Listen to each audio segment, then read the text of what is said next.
5 trillion 5 trillion 5 trillion इतना बड़ा गोल है एंड मोदी जी ने कहा है हम अचीव करके रहे। अभी रिसेंटली इंडिया एक $4 ट्रिलियन इकोनॉमी बन गई है। India has overtaken Japan and become the fourth largest economy. Fourth number का क्या मतलब है? जो भी वर्ल्ड में कंट्रीज है उसमें फोर्थ नंबर में सबसे ज्यादा जीडीपी हमारी है। अब जीडीपी का मतलब क्या होता है? Gross domestic product. ये एक मैथमेटिकल कैलकुलेशन है गुड्स और सर्विसेज जो प्रोड्यूस हुई है कंट्री में उस जगह की। लेट्स से एग्जांपल से समझते हैं। इंडिया में 100 फैक्ट्री है, हर फैक्ट्री 1 करोड़ का आउटपुट मतलब गुड्स निकाल के देती है, तो 100 करोड़ का आउटपुट होगा उस फैक्ट्री का। और सर्विसेज से मान लीजिए 100 कोचिंग सेंटर है, हर एक कोचिंग सेंटर 1 करोड़ की फीस लेता है या 1 करोड़ का वैल्यू प्रोवाइड करता है लोगों को, तो वो भी 100 करोड़ हो गया। मतलब टोटल जीडीपी इंडिया की होगी 200 करोड़ रुपए। And that's how the calculation is done. But यही सबसे बड़ा झोल आ जाता है। मैं एग्जांपल से समझाता हूं। मान लेते हैं 2 हाउस होल्ड है, एक हाउस होल्ड है ए, एक है बी। एक हाउस होल्ड में टोटल फैमिली मेंबर्स है 10, दूसरे हाउस होल्ड में टोटल फैमिली मेंबर्स है 2। फर्स्ट हाउस होल्ड में टोटल फैमिली इनकम है 10 लाख रुपीज, तो उस हाउस की इनकम कितनी हुई? GDP 10 lakh rupees. बट पर पर्सन इनकम अगर देखें तो कितनी हुई? 1 लाख रुपीज। इसको बोलते हैं जीडीपी पर कैपिटा। पर पर्सन कितनी कमाई हुई। वही दूसरे हाउस की बात करते हैं जो 5 लाख रुपए टोटल हाउस इनकम है, 2 फैमिली मेंबर है, जो टोटल जीडीपी सेम है हाउस ए से, बट जीडीपी पर कैपिटा पर पर्सन इनकम 2.5 लाख रुपए। तो अब दिखने में तो यही लग रहा होगा कि भाई हाउस ए विनर है, बट एक्चुअली में house B is the winner because हर पर्सन पे ज्यादा पैसे बच रहे हैं एंड वो ज्यादा बेटर लाइफस्टाइल एंजॉय कर सकता है एज कम्पेयर टू हाउस 1 जिसके पास 1 लाख रुपए पर पर्सन बचे हैं, हाउस 2 के पास 2.5 लाख रुपए पर पर्सन बचे हैं। एंड दैट इज द पूरा झोल। हम 4 ट्रिलियन बन तो गए पर लोग हमारे गरीब रह गए। कैसे? मैं एक्सप्लेन करता हूँ। हायर जीडीपी पर कैपिटा होने से क्या होता है? इंसान ज्यादा पढ़ता लिखता है, ज्यादा बेटर लाइफस्टाइल एंजॉय करता है, बेटर सेविंग्स या इन्वेस्टमेंट के रूप में अपनी वेल्थ जनरेट करता है। एंड जितने ज्यादा पढ़े लिखे लोग होंगे उतना कम क्राइम होगा, तो एक डेवलप्ड नेशन की तरफ आप बढ़ते हैं। इंडिया में $2700 पर कैपिटा है पर पर्सन का। ये अमीरों की और गरीबों की एवरेज है। अब इंडिया में क्योंकि लो इनकम कैटेगरी के सारे लोग, हमारी एब्सोल्यूट जीडीपी रैंक तो 4% आ गई कि भाई आपने 4 ट्रिलियन इकोनॉमी बता दी, बट हमारी पर कैपिटा के बेसिस पे 135th रैंक है। इतनी ज्यादा कम कैसे?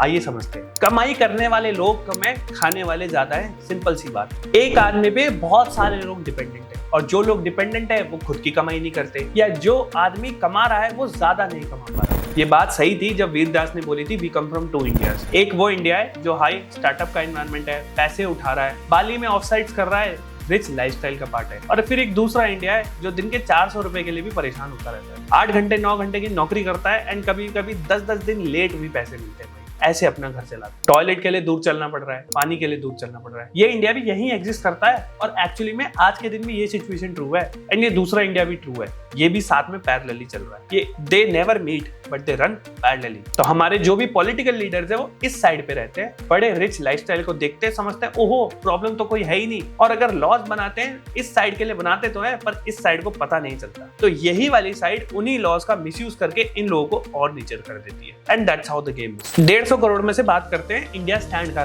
जो टॉप 10% की पॉपुलेशन है ना, लगभग 15 करोड़ लोगों की, उनकी 12 लाख रुपए पर मंथ की इनकम है, लैविश लाइफस्टाइल है। फिर आते हैं 35 करोड़ लोग, बीच वाले, मिडिल क्लास, आप जैसे मेरे जैसे, उनकी 3 से 5 लाख रुपए पर ईयर की सैलरी है। फिर आते हैं नीचे के लोग, 100 करोड़ लोग जो एकदम गरीबी के अराउंड जी रहे, बेयरली साल का 1 लाख रुपए कमा पाते हैं, अनप्रिविलेज्ड है, अनसीन है, मैल न्यूट्रिशन है, बिल्कुल कुछ नहीं मिल रहा, राइट्स का नहीं पता, कैसे चीजों को अप्रोच करना है, पढ़ लिख के आगे करना है नहीं पता, बिकॉज बताया ही नहीं जा रहा। गवर्नमेंट ऐसे लोगों को पढ़ाने लिखाने के लिए कुछ कर ही नहीं रही है। अब ये तीनों तरह के लोग एक ही नेशन में रहते हैं तो ओवरऑल नेशन बढ़ रहा है, बट क्या एक इंडिविजुअल आदमी आगे बढ़ पा रहा है? नहीं।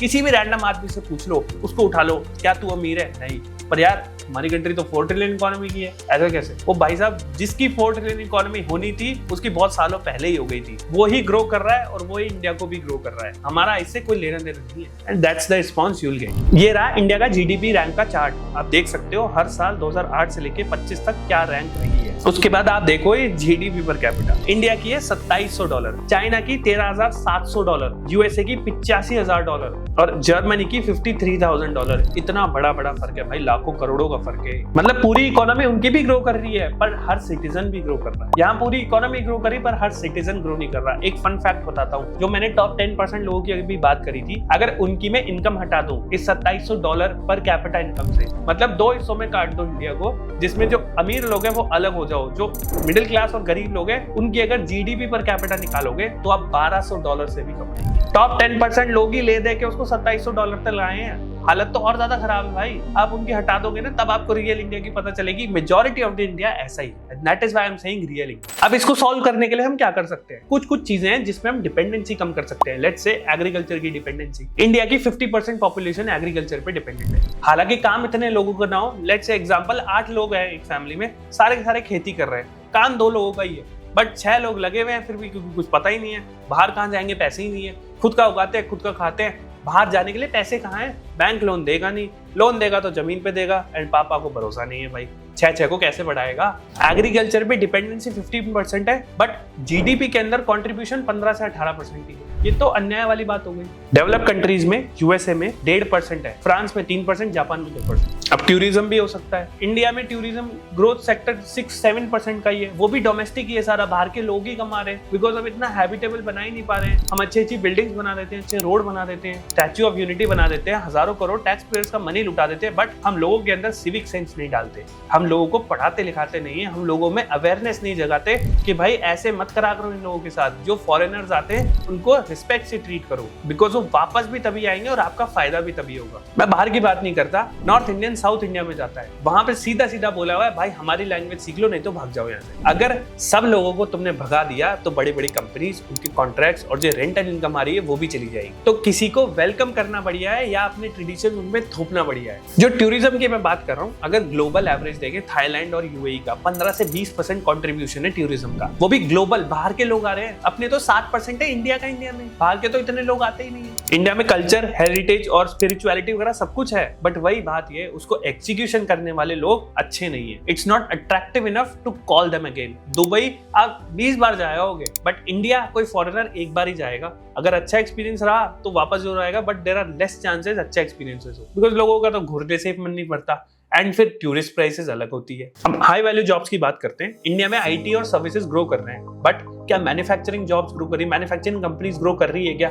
हम एआई का कोई टेक नहीं बना पा रहे, हम मैन्युफैक्चरिंग नहीं कर पा रहे, हम सिंपल सर्विसेज पे जी रहे हैं, आईटी सर्विसेज बना रहे हैं, लाइक इलेक्ट्रॉनिक्स, ऑटो, डिफेंस, इन सब में स्केल ही नहीं बन पा रहा। चाइना की मैन्युफैक्चरिंग का जीडीपी में 27% शेयर है, इंडिया का 16%। तो इनको बढ़ाने की कोशिश करो। पॉलिसीज हैं, सरकार कर रही है अपना काम, बट बीच में करप्शन इतना बड़ा है। एवरेज इंडिया की ग्रोथ देखते हैं लास्ट 10 ईयर्स में 6.7%। डेवलप्ड नेशन का टारगेट होता है 8.5% का, एंड वो नेक्स्ट 15 से 20 सालों के लिए फॉलो करना हो। स्टॉक मार्केट से अगर आप कंपेयर करो, जीडीपी जो एक्चुअल ग्रोथ है 6.5, उसके बाद इन्फ्लेशन जोड़ो तो 10-10.5% नॉमिनल ग्रोथ आती है। ये इतनी मेंटेन होनी चाहिए, बट आपका जो CAGR है वो 12 से 13% है स्टॉक मार्केट का। मतलब कहीं ना कहीं आपकी ग्रोथ कैच नहीं कर पा रही है स्टॉक मार्केट की ग्रोथ। अगर आप जीडीपी का लॉन्ग टर्म चार्ट देखोगे तो स्टॉक मार्केट का भी सेम ट्रेजेक्टरी होती है बहुत लंबे समय तक। एंड अब जो बाहर के इन्वेस्टर्स है, आप देख रहे हो यूएस स्टॉक मार्केट सस्ता है, यूरोप का स्टॉक मार्केट सस्ता है, चाइना का स्टॉक मार्केट सस्ता है, तो वहां इन्वेस्ट करते हैं, बिकॉज उनको लॉन्ग टर्म की मतलब नहीं है, शॉर्ट टर्म में पैसे बनाने हैं। एंड इंडिया इतना अट्रैक्टिव दिख नहीं रहा, पॉलिसीज एंड रेगुलेशन बहुत ज्यादा है, तो मनी पुल हो रहा है एंड कहीं ना कहीं स्टॉक मार्केट भी हिट ले रहा है। ये सब चीजें सीखने के बाद खुद से बात पूछिए, भाई मेरे को पर पर्सन इनकम मैटर करती है या पूरे फैमिली की इनकम मैटर करती है? क्योंकि मैं तो माइक्रो लेवल पे बात करूंगा, मेरी तो खुद की फैमिली है, मेरे को तो मुझसे मतलब है। हाँ, मैं किसी और के साथ गलत नहीं करूंगा, बट खुद के साथ गलत होने भी नहीं दूंगा। That's the thinking you should go with. जैसा न्यूज चैनल, मीडिया चैनल में आपको दिखाया जाए वैसा मत मानो।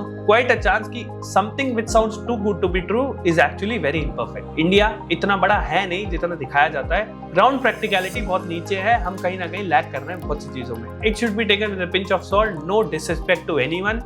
It's just how the situation is, and we should make it a habitable place for us and for others. That's all for the video. See you soon.